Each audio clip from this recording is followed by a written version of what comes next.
அனைவருக்கும் வணக்கம். இன்னைக்கு நம்ம சேனலில் ஒரு முக்கியமான விஷயத்தை தான் சிறப்பான விஷயத்தை தான் பேச போகிறோம். என்ன அந்த முக்கியமான விஷயம் சிறப்பான விஷயம்னா ஒரு கிளைண்டோட ரிவ்யூ தான்.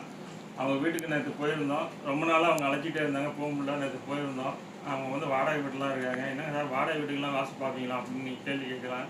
வாடகை வீட்டுக்கும் வாசு பார்க்க முடியும். வாடகை வீட்டில் இருக்கிறதும் தப்பாக அமைஞ்சிருக்கும். அதை சரி பண்ண முடியாதே. நீங்கள் அவ்வளோ பெரிய விஷயம்லாம் சொல்லுவீங்களே, அவ்வளோ ஒரு விஷயத்தெல்லாம் வாடகை வீட்டில் ஓனர் வந்து செய்ய விட மாட்டார், நீங்கள் எப்படி அதெல்லாம் செஞ்சு கொடுக்க முடியும் அப்படிங்கிற ஒரு கேள்வி கேட்கலாம். நம்ம வாசுவை பொறுத்தவரைக்கும் சிம்பிள் கரெக்ஷன் தான். அந்த சிம்பிள் கரெக்ஷன்லேயே நல்ல பெரிய ரிசல்ட்டை கொடுக்கக்கூடிய வாய்ப்பு அந்த வீட்டில் கொடுக்க முடியும். அதனால தான் வாடகை வீட்லேயும் வாசு அமைக்கக்கூடிய விஷயம் நம்ம வாசலில் இருக்குது. ரைட்டாக அவங்க வீட்டில் என்ன விஷயங்கிறத உங்களுக்கு சொல்கிறேன். அவங்க வீட்டில் என்ன இருந்தாங்கன்னா, அவங்க வீட்டில் 2 வீடு. ஒரு பக்கம் கிழக்க வீட்டில் வந்து வீட்டோட ஓனர் இருக்கார், மேற்க இருக்க வீட்டில் இவங்க இருக்கிறாங்க. இப்படி ஒரு அமைப்பெலாம் அந்த வீட்டில் இருக்கும்போது என்னை கூப்பிட்டுருந்தாங்க. அவங்க ஆக்சுவலாக இப்போ என்னை கூப்பிட்டது ஒரு இடம் வாங்கி வீடு கட்டுறேன், நீங்கள் பிளான் போட்டு கன்ஸ்ட்ரக்ஷன் பண்ணி கொடுங்க அப்படிங்கிறத நம்ம கூப்பிட்டது. அப்போ நம்ம சொன்னது வந்து வீடு இருக்கிற வீட்டை நம்ம பார்க்கணும், இருக்கிற வீட்டை பார்த்தா தான் நீங்கள் இந்த வீட்டை எப்படி கட்ட முடியும் அப்படிங்கிறத சொல்ல முடியும் அப்படின்னு சொல்லி நம்ம வீட்டை பார்க்குறதுக்காண்டி போயிருந்தோம். வீட்டை பார்த்த பிறகு தான் தெரிஞ்சிச்சு, இந்த வீடை வச்சுக்கிட்டு அந்த வீட்டை கட்ட முடியாது, நம்ம வாடகை வீட்டுக்கு ரெண்டல் வீட்டுக்கு மாட்டிடுங்க, ஏன் அப்படி சொல்கிறீங்க அப்படின்னு கேள்வி கேட்டாங்க. நம்ம ஒரு 3 பலன் சொன்னோம். இந்த வீட்டில் இருக்கிறவங்க தொழில் வந்து அப்படி இப்படி நடந்துக்கிட்டே இருக்கும்போடைய அந்த தொழிலால் நமக்கு பற்றாக்குறை இருந்துக்கிட்டே இருக்கும். அந்த வருமானங்கிறது ஒரு சிறப்பாக இருக்காது, நமக்கு தேவைகள் ஜாஸ்தியாக இருக்குது.